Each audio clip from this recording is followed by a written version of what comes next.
सर्वांचं science builders या YouTube चॅनलमध्ये सहर्ष स्वागत आहे.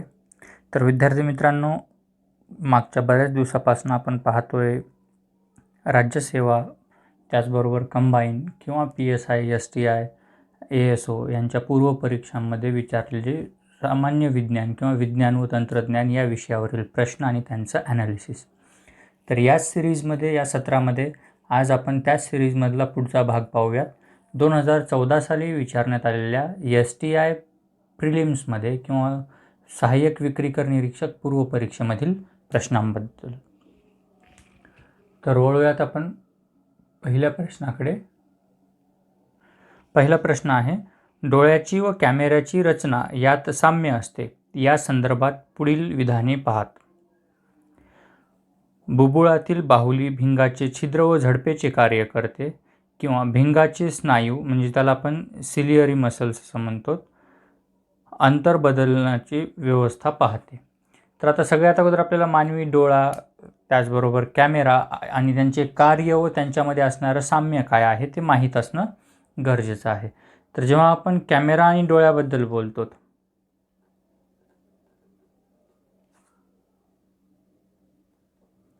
तर या दोघांमध्ये एक साम्य आहे, ते म्हणजे कॅमेऱ्यात असणारा शटर आणि डोळ्यात असणारी प्युपिल.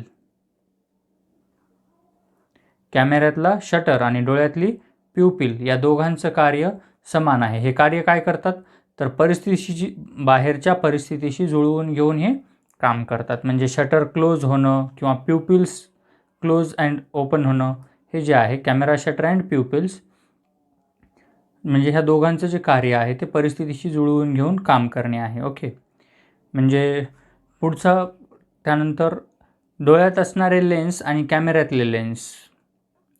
डोळ्यातील लेन्स आणि कॅमेऱ्यातील लेन्स म्हणजे ज्याला आपण भिंग असं म्हणतो, तर या दोघांचंही कार्य समान आहे. कुठलं कार्य करतात मग हे? प्रकाशाचं अभिसरण करतात, म्हणजे त्याला आपण कन्व्हर्जन असं म्हणू.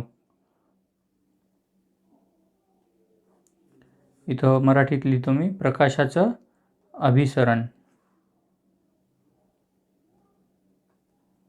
म्हणजे ते काय करतात? कन्व्हर्जन करतात. आणि ह्या कन्व्हर्जनमुळे काय होतं? इमेज फॉर्मेशन होतं, म्हणजे पडद्यावर प्रतिमा तयार होते. ओके, मग आता दुसरं एक महत्त्वाचं जो आपल्याकडे डायफ्रॅगम आहे, तो डायफ्राम काय करतो, तर तो कंट्रोल करतो amount of light getting through the lens. म्हणजे डायफ्राम जो असतो,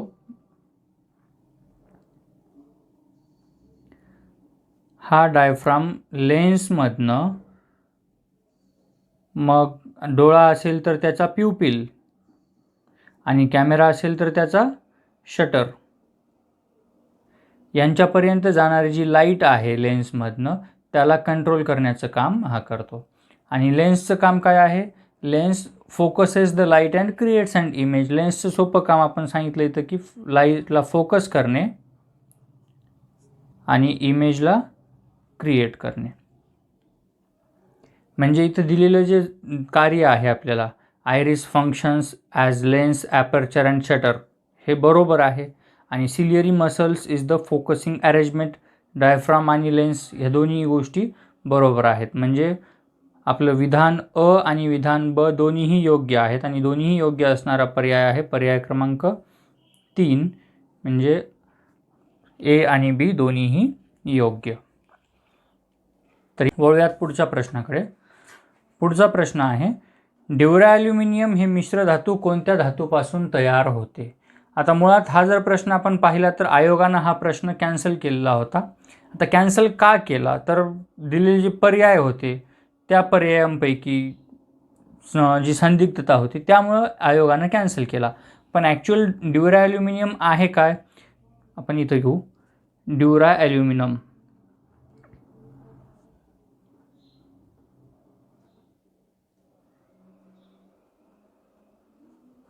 Basically, dura-aluminum is a strong, hard and lightweight alloy.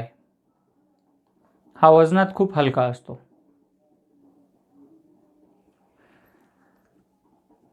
याला ड्युरल देखील म्हटलं जातं. आणि हा जो ॲलॉय आहे, हा ॲलॉय असतो ॲलॉय ऑफ ॲल्युमिनियम अँड कॉपर. हा ॲलॉय कुणाचा आहे? ॲल्युमिनियम आणि कॉपरचा आहे. यात कोणकोणते घटक असतात? तर त्यात असतं aluminium, copper, manganese, magnesium, nickel, silicon आणि टीन.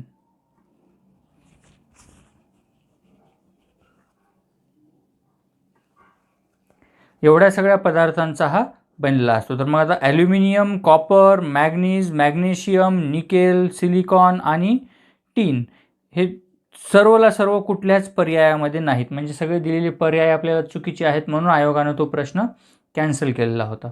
बरं ठीक आहे, मग आता याचा वापर कुठं होतो? It is used for aircraft manufacturing किंवा एअरक्राफ्ट कन्स्ट्रक्शन म्हणू आपण त्याला. एरोप्लेनचे जे पार्ट्स असतात ते पार्ट्स वगैरे बनवण्यासाठी या ड्युरॅल्युमिनियमचा वापर केला जातो, कारण हा लाईट वेट अलॉय आहे, खूप स्ट्रॉंग आहे, खूप हार्ड आहे. आणि याचं पेटंट केलं होतं पहा, अल्फ्रेड विल्यम नावाच्या शास्त्रज्ञाने याचं पेटंट केलेलं आहे. अल्फ्रेड विल्यम एअरक्राफ्ट बिल्डिंगमध्ये त्याने याचा वापर सुरू केला आहे. पेटंट त्या शास्त्रज्ञाच्या नावे आहे. पुढच्या प्रश्नाकडे वळूयात. पुढीलपैकी कोणते विधान योग्य आहे? आता विधाने दिलेली आहेत. काय काय आहेत विधाने? लाल रंगाचा विचलन कोन सर्वाधिक असतो. जांभळ्या रंगाची प्रकाशाची तरंग लांबी सर्वाधिक असते. आता हा डिस्पर्शन ऑफ लाईटमधला प्रश्न आहे. तर आपल्या सर्वांना माहीत असेल, लाईट ही नेहमी कशी असते? मोनोक्रोमॅटिक आहे. मोनोक्रोमॅटिक जी लाईट आहे, समजा कुठलीही एक मोनोक्रोमॅटिक लाईट घेतली आपण आणि त्या मोनोक्रोमॅटिक लाईटला आपण प्रिझम स्लिटमधनं जर पास केलं तर आपल्याला 7 कलर्सचा बॉन्ड भेटतो, 7 कलर बँड भेटतो. ओके, त्याला आपण म्हणू लाईट स्पेक्ट्रम म्हणतो. काय म्हणतो आपण त्याला? स्पेक्ट्रम किंवा स्पेक्ट्रा वगैरे म्हणतो. मग हा जो लाईट स्पेक्ट्रम आपण पाहिला तर हा असतो 7 कलर्सचा. विबजॉर म्हणतो आपण त्याला. Violet, Indigo, blue, green, yellow, orange आणि रेड. तर मग आता आपल्याला यांची वेवलेंथ माहीत असणं गरजेचं आहे.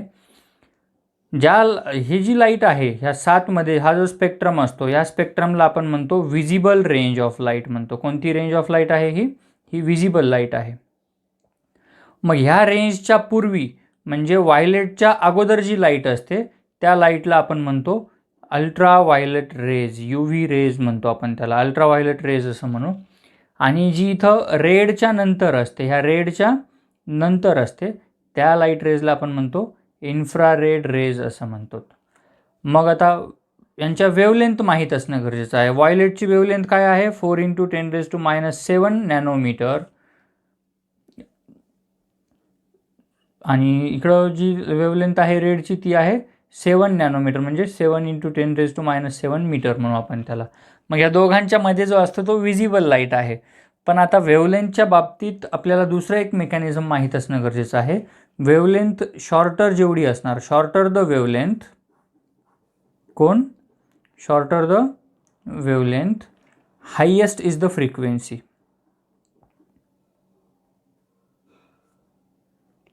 वी कॅन से आपल्याला दिलेले स्टेटमेंट आहेत तर दोन्हीही स्टेटमेंट कसे आहेत? चुकीचे आहेत. म्हणजे neither A nor B would be our answer. म्हणजे अ आणि ब या दोन्हीपैकी कुठल्याच पर्यायामध्ये आपलं उत्तर किंवा आपलं विधान बरोबर नाही आहे. म्हणून पर्याय क्रमांक 4 हे त्याचं उत्तर असेल. पुढचा प्रश्न पाहूयात आता. उत्प्रेरक आणि रासायनिक अभिक्रियेचा वेग या परिस्थितीत वाढवितो. आता उत्प्रेरक म्हणजे काय? कॅटलिस्ट माहीत असणं गरजेचं आहे. इंग्लिशमध्ये देखील काय म्हणतात? कॅटलिस्ट. कॅटलिस्टचं काम काय आहे? अभिक्रिया जलद घडवून आणणे. कुठलीही जी अभिक्रिया असते ती अभिक्रिया तो काय करतो? जलद घडवून आणतो. मग हा कॅटलिस्ट कुठं वापरला जातो? जो रिॲक्टंट असतो, रिॲक्टंट आणि प्रोडक्ट यांच्यामध्ये जो ॲरो आहे त्या ॲरोवरती आपण इथं कॅटलिस्ट वापरतो. आणि जेव्हा कॅटलिस्ट वापरत असतो त्यावेळेस तिथं हीट एनर्जी प्रोड्यूस होत असते. म्हणजे याच्यामुळं काय होत असतं? मग due to catalyst less energy for the reaction is required. म्हणजे जेव्हा समजा एखाद्या वेळेस रिॲक्शनमध्ये इटसेल्फ अभिक्रिया घडत असताना ऊर्जा नसेल ही उष्णता ऊर्जा, किंवा एखाद्या वेळेस जर समजा त्या ठिकाणी आपण काय म्हणू त्याला की एनर्जी जी आहे ती एनर्जी कमी जरी पडत असेल तरीही कॅटॅलिस्ट काय करतं, ती रिॲक्शन घडवून आणतं आणि त्यामुळे काय होतं, रिॲक्शनचा वेग वाढतो. So we can say that catalyst speeds up chemical reaction. Catalyst speeds up chemical reaction म्हणजे तो केमिकल रिॲक्शनची स्पीड वाढवतो. आणि त्याचबरोबर when energy of activation of reaction decreases, म्हणजे काय म्हणू आपण त्याला की रिॲक्शन जी आहे ॲक्टिवेशनची, ॲक्टिवेशन रिॲक्शन म्हणजे अभिक्रियेची जी ऊर्जा आहे ती जर डिक्रीज झाली, ॲक्टिवेशन एनर्जी डिक्रीज झाली तर त्यावेळेस तो स्पीडअप करण्याचं काम करतो. ओके, तर मग आता आपल्याला दिलेलं आहे catalyst speeds up chemical reaction in a condition. कुठली condition? When the composition of catalyst changes, wrong आहे. When the energy of activation increases, नाही, रॉंग आहे. When the energy of activation reaction decreases, हे बरोबर आहे. आणि when the heat of reaction increases, हे चुकीचं आहे. म्हणजे पर्याय क्रमांक 3 would be our correct answer. Option number 3 is the correct answer for this question. वळूयात पुढच्या प्रश्नाकडे.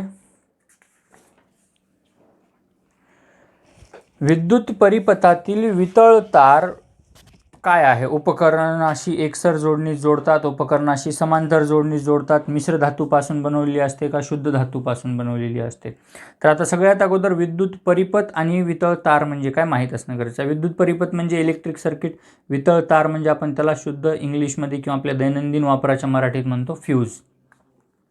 मग हा फ्यूज काय आहे? तर ही जी वितळ तार असते हा घरातील विजेचं जे विभवांतर आहे ते विभवांतर कंट्रोल करण्याचं, विभवांतर मेजर करण्याचं काम करतं. आता सामान्यपणे आपल्या घरामध्ये जो इलेक्ट्रिक फ्लो आहे त्याचं विभवांतर किती असतं?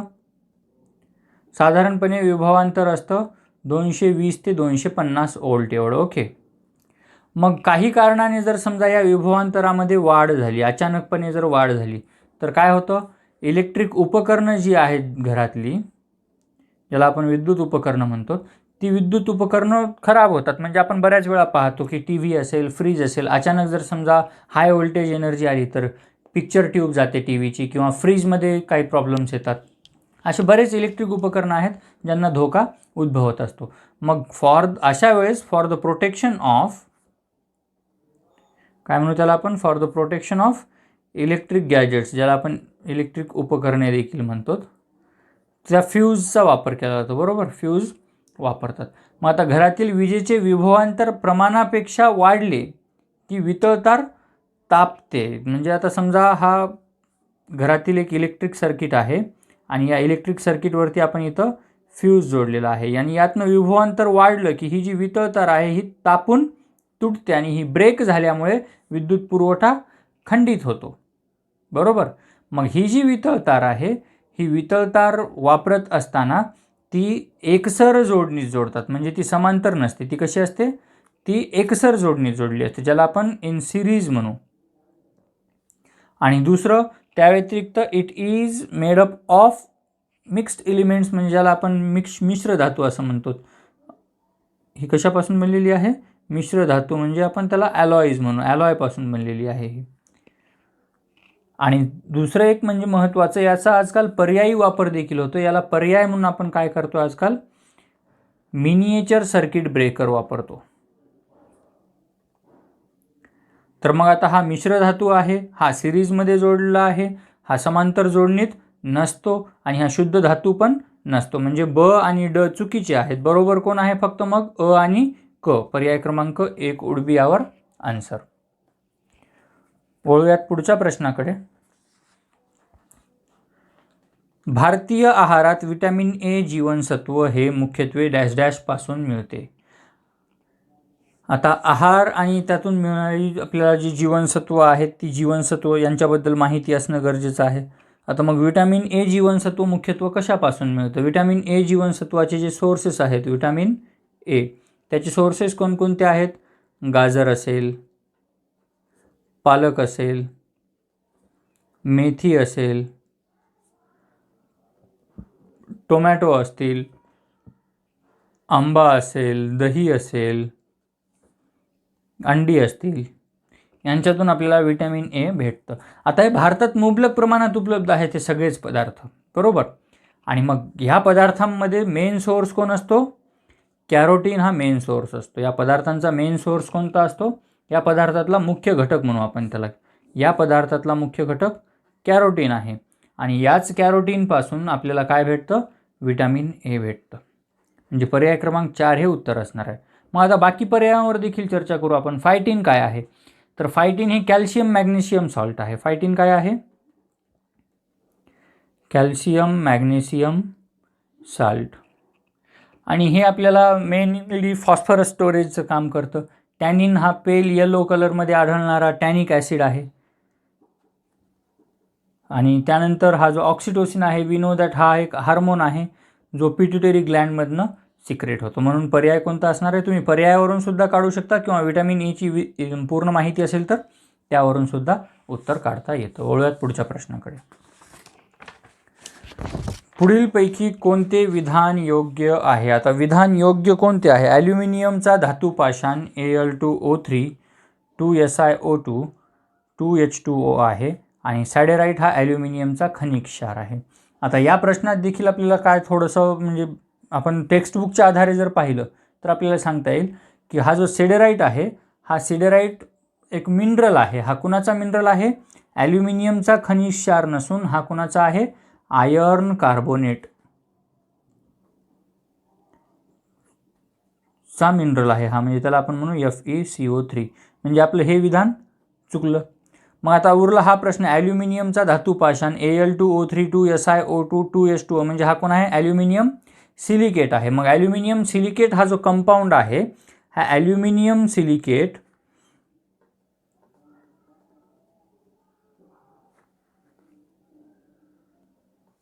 याचं फॉर्मेशन जे आहे हा केमिकल कंपाऊंड आहे आणि हा केमिकल कंपाऊंड बनतो कशापासनं?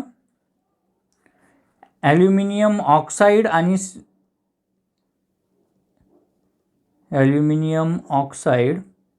आणि सिलिकॉन डायऑक्साईडपासून बनतो.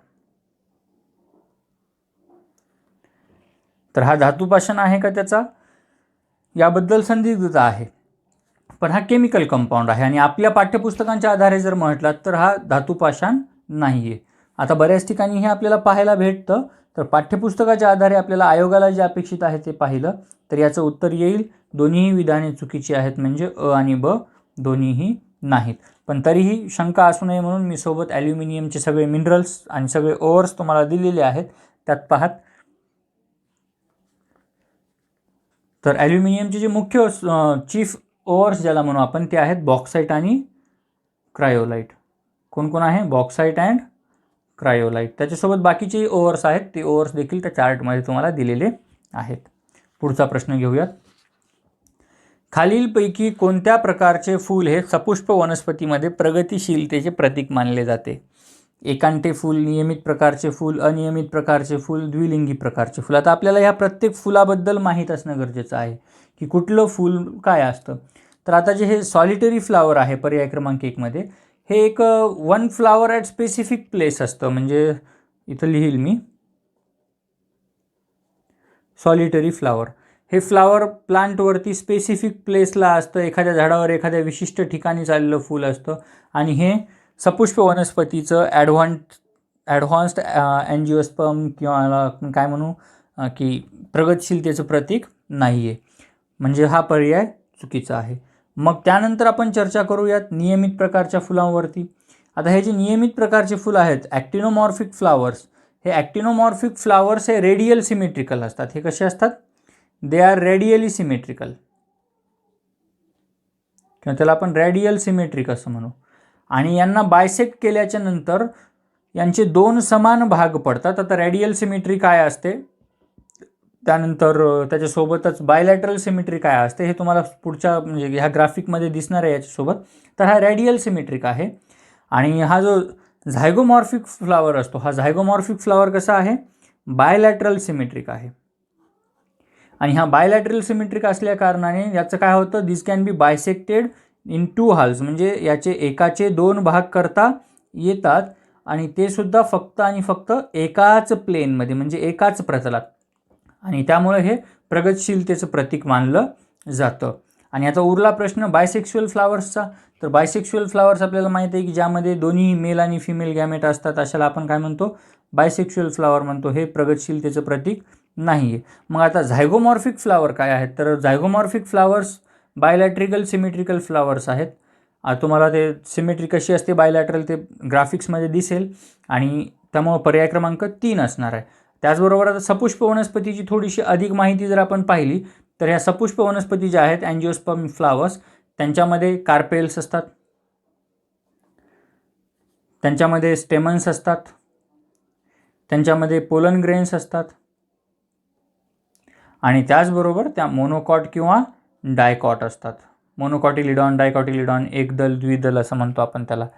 आणि त्याच्यामुळं आपल्याला तिथं त्यांच्या सिमेट्रीबद्दलही विचार करावा लागतो. आणि जी प्रगतशील सिमेट्री आहे ती कुठून भेटते, झायगोमॉर्फिक फ्लावर्समधनं भेटते. म्हणून पर्याय क्रमांक 3 ही याचं उत्तर आहे.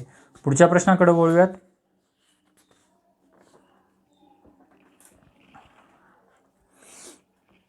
पुढील 2 विधानांमधील कोणते विधान योग्य आहे? मासे या प्राणी वर्गात प्रकाशाची ज्ञानेंद्रिय सर्वात कमी विकसित असते आणि सर्पामध्ये 4 कप्पी हृदय नसते. आता मासे असतील किंवा कुठलेही प्राणीवर्ग असतील तर त्यांच्यामध्ये जर आपण बोलायचं झालं सेन्सरी ऑर्गन्सबद्दल तर आपण एवढंच सांगू शकतो की निशाचर सस्तन प्राणी जे असतात, म्हणजे ज्याला आपण निशाचर मॅमल्स म्हणू, त्या निशाचर मॅमल्समध्ये सेन्सरी ऑर्गन ऑफ लाईट जे आहेत,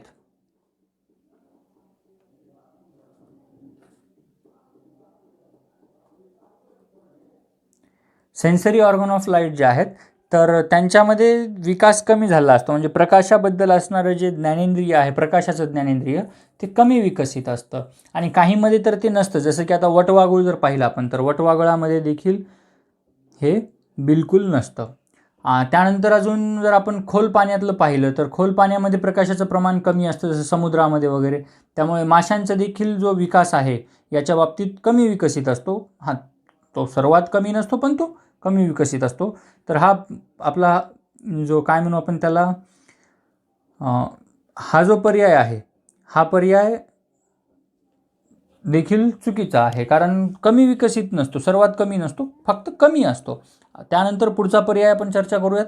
सर्पांमध्ये 4 कप्पी हृदय नसते. हा बरोबर आहे. का नसते?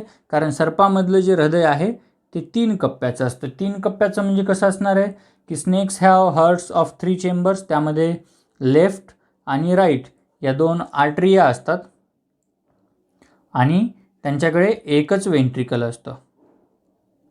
म्हणजे फक्त हा पर्याय बरोबर आहे, हा देखील चुकीचा आहे. म्हणजे केवळ ब हा योग्य आहे. पर्याय क्रमांक 2 वुड बी आवर आन्सर. घेऊयात पुढचा प्रश्न. पुढीलपैकी कोणते विधान योग्य आहे?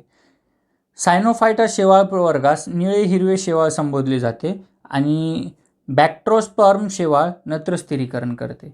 आता सायनोफायटा काय आहे तर इट इज अ सायनोबॅक्टेरिया. याच्याबद्दल माहिती असणं अगोदर गरजेचं आहे. सायनोबॅक्टेरियामधलाच प्रकार येतो एक सायनोफायटा, ज्याला आपण काय म्हणतो ब्लू ग्रीन अल्गी असं म्हणतो. म्हणजे त्याला हिरवे निळे शेवाळ संबोधतो. म्हणजे पहिलं विधान आपलं बरोबर आहे. त्यानंतर आपल्याला म्हटले की बॅक्ट्रोस्पर्म शेवाळ नत्र स्थिरीकरण करते. नाही, हा जो बॅक्टेरियम आहे हा काय करतो, स्वतः इथंच निळे हिरवे शेवाळ जे आहे ज्याला आपण सायनोफायटा म्हणतो तोच नत्र स्थिरीकरण करतो. म्हणजे हे विधान चुकीचं आहे. मग आता नेमकं बॅट्रॅक्टोस्पर्म काय आहे तर हा रेड अल्गी आहे. हा शेवाळ हा काय आहे, नत्र स्थिरीकरण करत नसून हा रेड अल्गी असतो. म्हणजे आपला दुसरा पर्याय चुकीचा आहे. फक्त पर्याय 1 बरोबर आहे. म्हणून only A is the correct answer. वळूयात पुढच्या प्रश्नाकडे. पुढीलपैकी कोणते विधान योग्य आहे? आता विधान काय दिले पाहात. विधान आहे तांदळावरील खैऱ्या रोग जस्त खनिज द्रव्याच्या अभावामुळे होतो. आणि दुसरं विधान आहे पावडरी माइल्ड्यू हा गव्हावरील रोग जमिनीतील पालशाच्या अभावामुळे होतो. तर आता पालश म्हणजे पोटॅश. तर आपल्याला इथं माहीत पाहिजे वनस्पतींवरच्या आजारांबद्दल. मग आता वनस्पतींवरचे आजार आपण जेव्हा चर्चा करतो तर खैऱ्या रोग तांदळावर आढळतो. बरोबर आहे. हा आढळतो कशामुळे? Due to deficiency of zinc. कोणामुळे आढळतो हा? Due to deficiency of zinc. म्हणजे हे आपलं विधान बरोबर आहे. त्यानंतर यात काय होतं नेमकं, जे पानं आहेत leaves get discoloured, leaves get discoloured, आणि त्यांची जी ग्रोथ आहे ती ग्रोथ जी असते ती लिमिट होऊन जाते. म्हणजे ते प्लांट्स जे आहेत ते शंटेड होतात, त्या पिकांची वाढ होत नाही, प्लांट्स गेट शंटेड. त्यामुळं हा पर्याय एक बरोबर आहे. आता दुसरं विधान आपलं की पावडरी माइल्ड्यू हा गव्हावरील रोग जमिनीतील पालसच्या म्हणजे पोटॅशियमच्या अभावामुळे होतो. आता जमिनीत जर पोटॅशियमचा अभाव असेल तर पोटॅशियमच्या अभावामुळे क्लोरोसिस होतो. काय होतो? क्लोरोसिस. म्हणजे जे क्लोरोफिल्स असतात त्यांची संख्या घटण्याचं प्रमाण घटतं. म्हणजे हे विधान चुकीचं आहे. मग त्यानंतर आता हा पावडरी मिल्ड्यू जो आहे, हा जो रोग आहे तो होतो कशामुळे? हा फंगसमुळे होणारा रोग आहे. हा रोग फंगसमुळे होणार आहे. म्हणजे केवळ एक हा पर्याय आपला बरोबर आहे. Only A is the correct one. वळूयात पुढच्या प्रश्नाकडे. शाकाहारी मेदामध्ये डॅश डॅश असते व ते खोलीच्या तापमानाला डॅश डॅश. आता शाकाहारी मेदांबद्दल आपण जर चर्चा केली, व्हेजिटेबल फॅट्स, तर व्हेजिटेबल फॅट्स यांच्यामध्ये प्रीडॉमिनंटली अनसॅच्युरेटेड फॅटी ॲसिड्स असतात आणि ते फॅटी ॲसिड्स नॉर्मल रूम टेम्परेचरला लिक्विड रूपामध्ये असतात.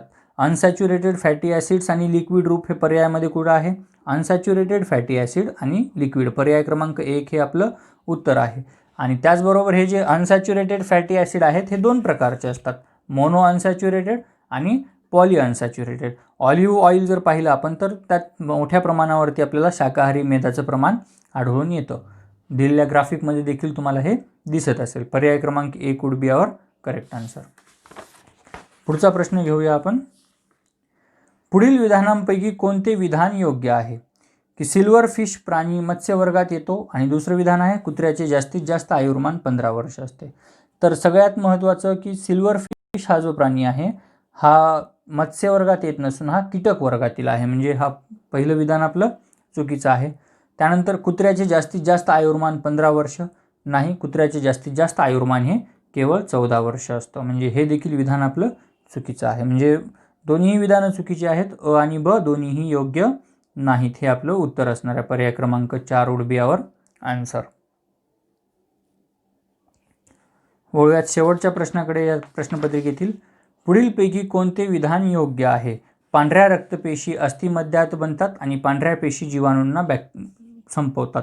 तर पांढऱ्या पेशी म्हणजे काय? आपल्या बॉडीमध्ये असणाऱ्या व्हाईट ब्लड सेल्स, ज्याला आपण WBC म्हणतो साधारणपणे. या WBCचं दुसरं नाव आहे ल्युकोसाइट्स देखील म्हटलं जातं याला. ल्युकोसाइट्स ज्या आहेत त्या काय करतात? They protect us. मग आता त्या रेजिस्टन्स करतात, प्रतिकार करतात. कोणाचा प्रतिकार करतात? ह्या रोगांचा किंवा रोगांचे जे जीवाणू असतात त्या जीवाणूंचा या प्रतिकार करतात. आणि या बनतात कुठे? बोन मॅरोमध्ये बनतात. बोन मॅरो म्हणजे आपल्या अस्थिमध्यात बनतात. म्हणजे हे देखील बरोबर आहे.